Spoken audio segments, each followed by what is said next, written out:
Assalamualaikum warahmatullahi wabarakatuh.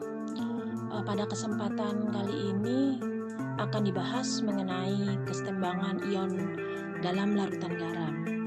Jika membicarakan tentang garam, tentu saja garam yang dimaksud di sini adalah merupakan hasil reaksi dari senyawa asam dan senyawa basa, baik itu asam kuat dengan basa kuat, asam kuat dengan basa lemah, asam lemah dengan basa kuat. Jadi kesemuanya akan menghasilkan senyawa yang disebut sebagai garam. Nah, garam yang dihasilkan secara umum nanti akan memiliki sifat larut dan tidak larut. Nah, untuk pembahasan pertama yang akan kita bahas adalah mengenai garam-garam yang larut. Silakan kalian simak ilustrasi berikut ini.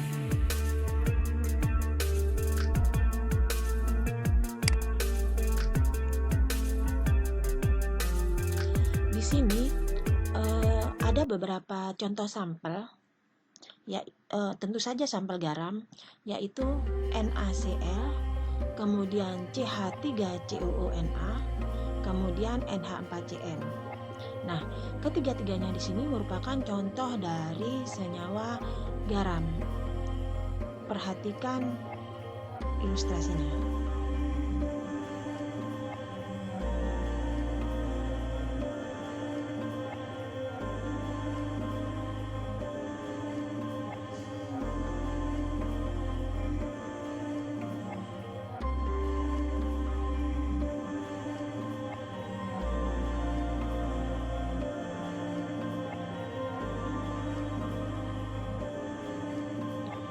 Setelah kalian simak, tentu kalian akan menyadari bahwa ketika dari ketiga garam tersebut ke dalamnya dicelupkan kertas lakmus, yaitu lakmus merah dengan lakmus biru, pada ketiga senyawa tersebut atau garam tersebut beberapa ada yang mengalami perubahan pada kertas lakmusnya.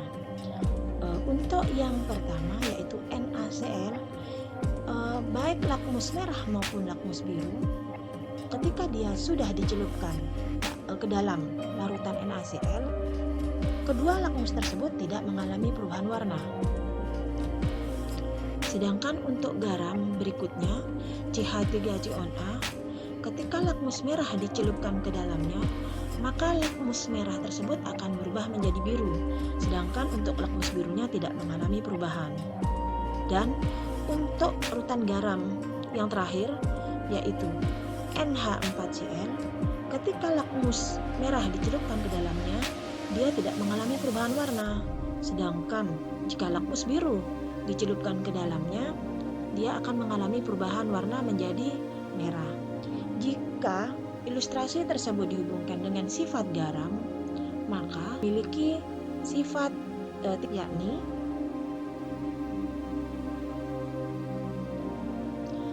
NaCl merupakan garam yang sifatnya netral karena tidak bisa mengubah warna lakmus, jadi tidak ada perubahan warna baik lakmus merah maupun lakmus biru. Kemudian CH3CuONa merupakan garam yang bersifat basa karena mengubah warna lakmus merah menjadi biru. Kemudian yang terakhir adalah NH4Cl merupakan garam yang bersifat asam karena dapat mengubah warna lakmus biru menjadi merah. Nah, mengapa hal ini bisa terjadi?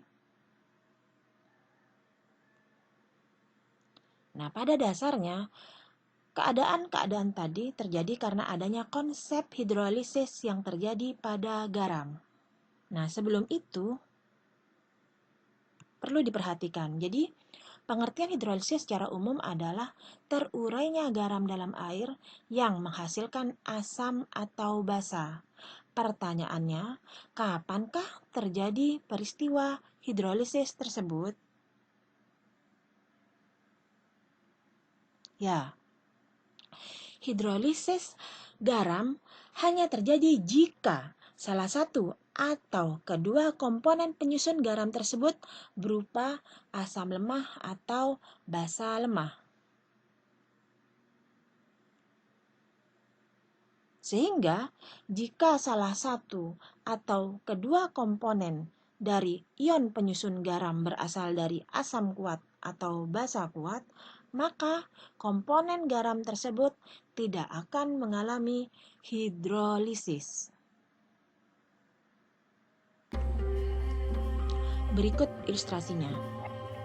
Dalam larutan NaCl 0,1 molar yang digambarkan dengan larutan berwarna biru ini, di dalamnya itu digambarkan ion Na plus dengan Cl- yang terdapat dalam larutan tersebut itu dikelilingi oleh molekul-molekul air. Hal ini mengindikasikan bahwa ion Na plus dan ion Cl- itu digambarkan tidak bereaksi dengan air. Dia hanya dikelilingi oleh molekul air yang dikenal dengan istilah tersolvasi. Maka jika dituliskan pereaksiannya, pemahamannya adalah sebagai berikut. Jadi NaCl itu berasal dari Na plus dengan Cl-, di mana sudah diketahui bahwa Na plus berasal dari senyawa NaOH, sedangkan Cl- berasal dari senyawa HCl.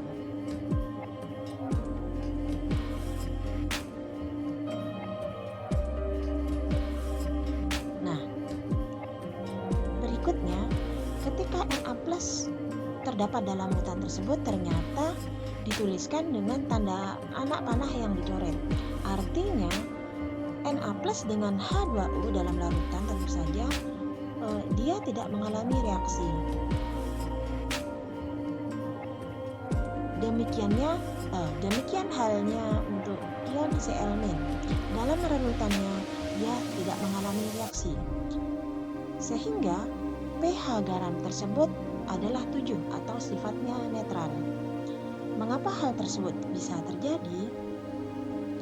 Hal ini tentu saja tidak lepas dari definisi kekuatan asam basa yang telah kalian pelajari pada materi terdahulu, yaitu mengenai senyawa atau larutan asam basa, di mana baik asam maupun basa dibedakan menjadi asam basa kuat dengan asam basa lemah.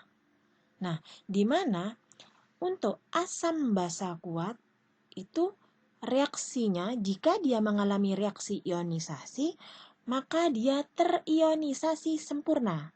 Sedangkan untuk asam basa lemah, dia mengalami ionisasi sebagian. Nah, efek atau makna dari ionisasi sempurna inilah artinya dia sudah tidak bisa kembali ke asalnya. Jadi ketika dia sudah membentuk ion-ionnya dalam larutan, dia tidak akan bisa kembali ke senyawa asal karena dia sudah sempurna, terionisasi secara sempurna atau bereaksi secara sempurna. Sehingga dalam larutannya dia tidak bisa kembali membentuk NaOH. Demikian juga Cl-. Dalam larutannya dia tidak akan bisa kembali membentuk HCl. Hal inilah yang menyebabkan karena sama-sama kuatnya tadi, maka pH dari larutan tersebut adalah netral. Nah, untuk berikutnya, untuk garam yang berasal dari asam lemah dengan basa kuat. Contohnya di sini adalah garamnya CH3COONa. Konsentrasinya dibuat sama seperti tadi, yaitu 0,1 molar. Di sini digambarkan ketika dalam larutannya, ini ternyata dalam larutannya terdapat ion OH-, jadi yang merah-merah ini. Kemudian Na plus yang digambarkan sama seperti tadi, dikelilingi atau diselubungi oleh molekul air, dan CH3COH.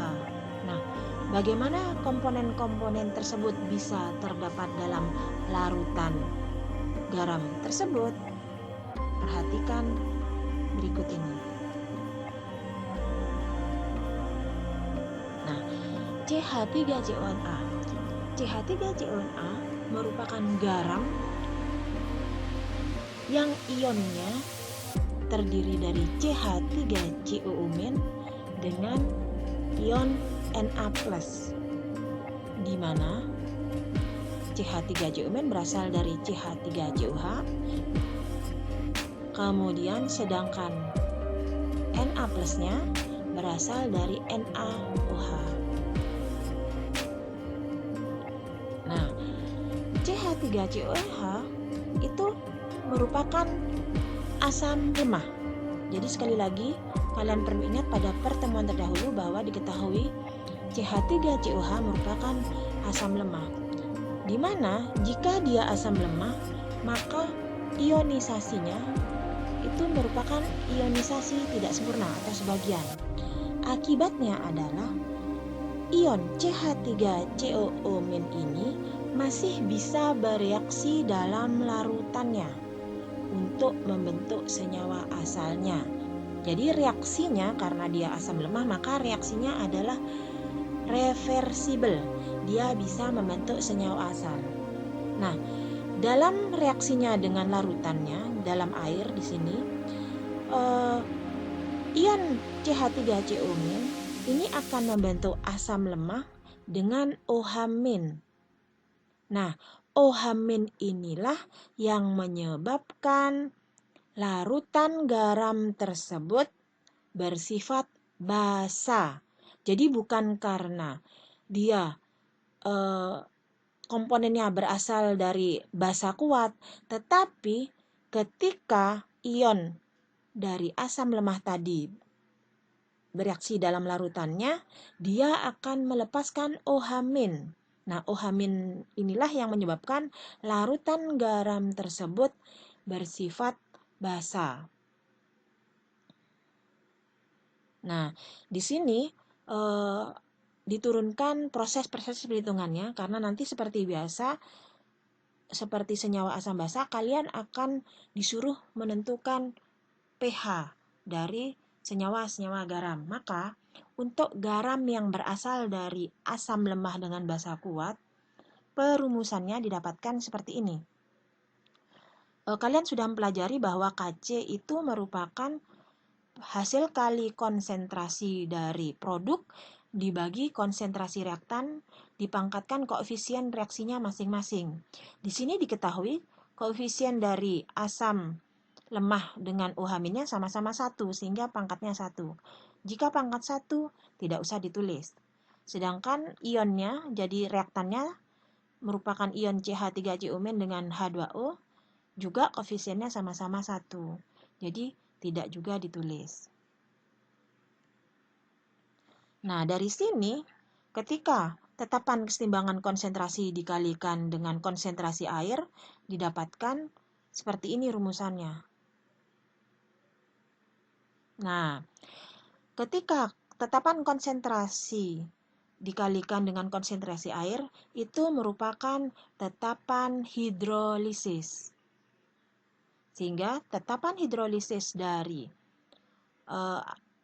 asam garam yang berasal dari asam lemah dengan basa kuat, maka didapatkan dari konsentrasi produk. Jadi hasil kali konsentrasi produk, yaitu ini untuk senyawa contoh dari garam ini, jadi CH3COH dengan dikalikan OH- dibagi reaktannya CH3COO-.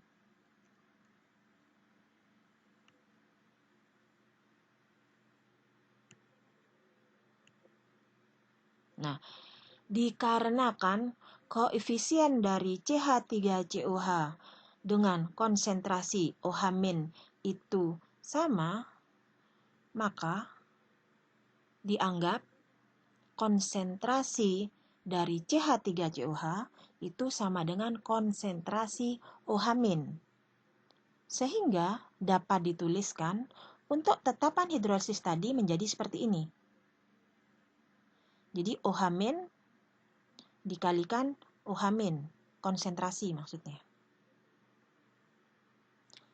Maka untuk mencari konsentrasi OH- didapatkan dari akar tetapan hidrolisis dikalikan konsentrasi dari ion garamnya. Ion garamnya, terutama yang dimaksud adalah ion garamnya ya, dari yang berasal dari asam lemah maksudnya.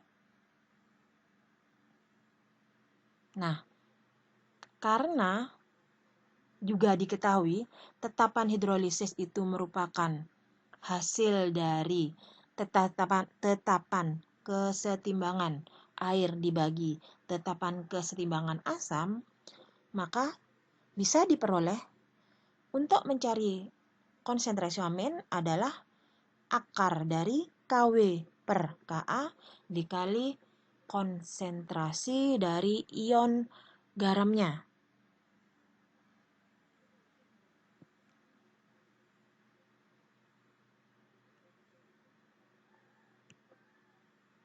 Nah, jika tadi sudah dibahas mengenai CH3CuMin yang merupakan asam lemah, di mana dia penentu dari sifat larutan garam, yaitu ketika dia dalam larutannya melepaskan ion H- sehingga garamnya bersifat basa, maka untuk ion Na+, sama seperti pembahasan awal tadi, bahwa karena dia berasal dari basa kuat, maka dia tidak bisa bereaksi kembali dalam larutannya, yaitu reaksinya irreversible. Sehingga sekali lagi dalam larutan garam dia tidak menyumbangkan sifat dari garam tersebut. Jadi sifat garam basa karena sekali lagi dia melepaskan ion OH-. Berikutnya yaitu contoh garam yang terakhir, yaitu NH4Cl. Ini merupakan garam yang berasal dari asam kuat dengan basa lemah. Dalam ilustrasinya dia digambarkan seperti ini. Jadi dalam larutannya garam tersebut dia terdapat molekul NH3, kemudian ion Cl- yang dikelilingi oleh molekul air, kemudian ion-ion H+. Ion-ion H+. Nah, bagaimana sifat dari garam ini?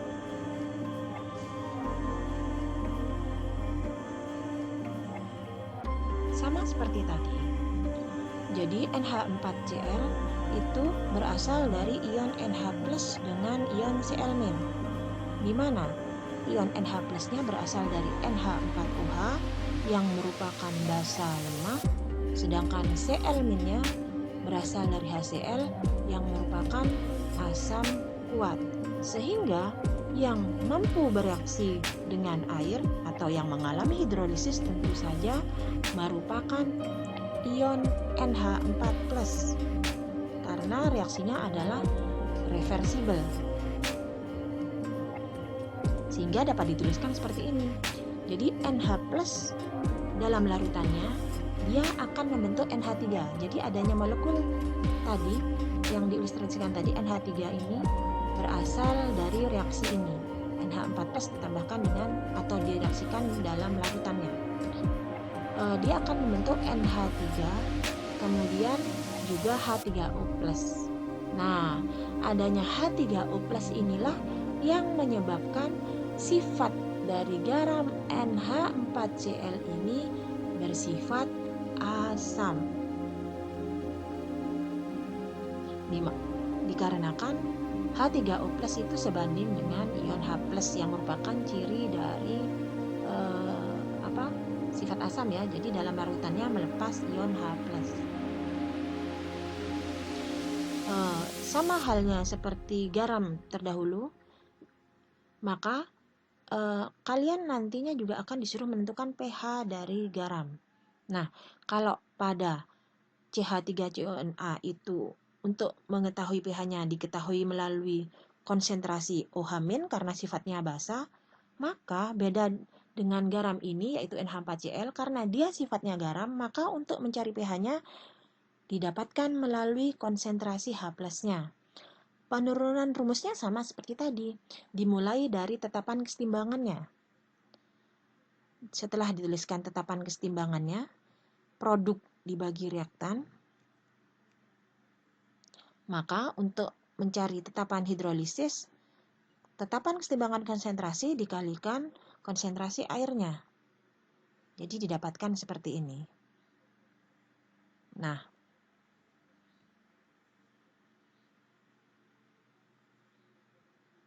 karena koefisien NH3 dengan H3O+ itu sama, maka dapat dituliskan konsentrasi NH3 sama dengan konsentrasi H+. Sehingga tetapan hidrolisisnya juga dapat dituliskan seperti ini. Jadi H+-nya ada 2, konsentrasi H+-nya.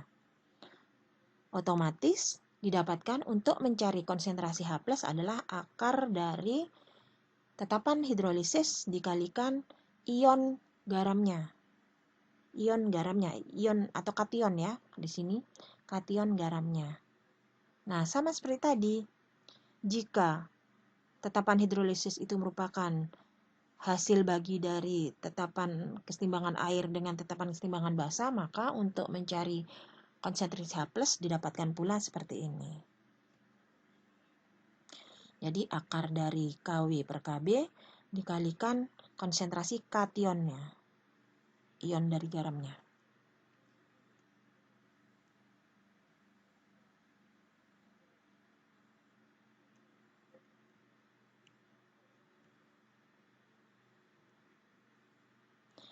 Sedangkan si elemen sendiri, karena dia berasal dari asam kuat, maka dia reaksinya reversibel. Dia tidak bisa bereaksi dalam air, artinya dia tidak menyumbang sifat garam tersebut. Sekali lagi, sifat garam hanya ditentukan dari yang mengalami hidrolisis. Sehingga untuk garam NH4Cl, dia sifatnya adalah asam. Nah, bagaimana untuk garam-garam yang berasal dari asam lemah dengan basa lemah? Ada aturan tersendiri untuk garam-garam yang berasal dari jenis ini, dari asam lemah dengan basa lemah, karena keduanya sama-sama mengalami hidrolisis. Ya, kalau tadi salah satu atau sebagian, hidrolisis sebagian, maka kalau asam lemah dengan basa lemah asal dari garamnya, maka dia sama-sama mengalami hidrolisis, sehingga untuk menentukan tetapan hidrolisisnya, maka didapatkan seperti ini. Jadi tetapan hidrolisis merupakan hasil bagi dari tetapan kesetimbangan air dibagi hasil kali dari tetapan kesetimbangan asam dikalikan tetapan kesetimbangan basa. Nah, untuk mencari konsentrasi H+-nya, jadi nanti untuk menentukan pH-nya dengan menggunakan rumusan ini.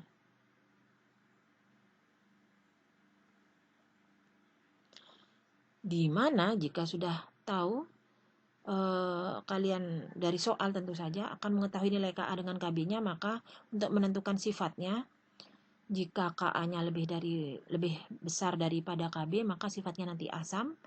Jika lebih kecil dari Kb, sifatnya basa. Jika sama-sama nilainya, maka sifatnya netral. Itu untuk sifat. Sedangkan untuk menghitung pH-nya pakai rumusan seperti ini.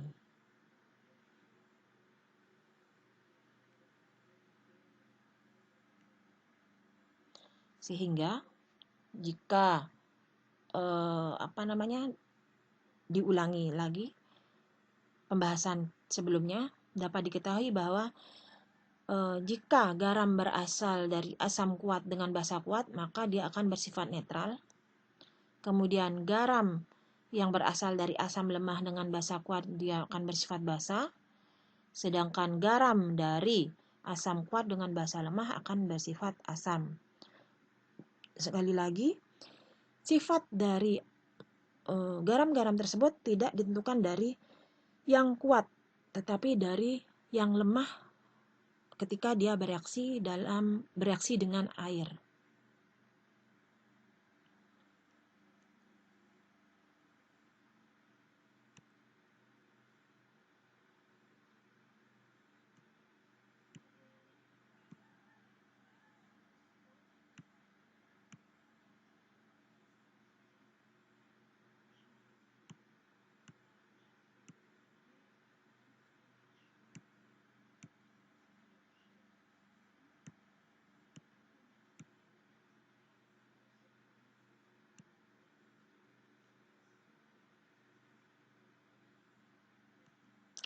Sehingga dapat disimpulkan bahwa jika garam terbentuk dari asam kuat dengan basa kuat, maka dia tidak mengalami hidrolisis, sehingga pH-nya netral.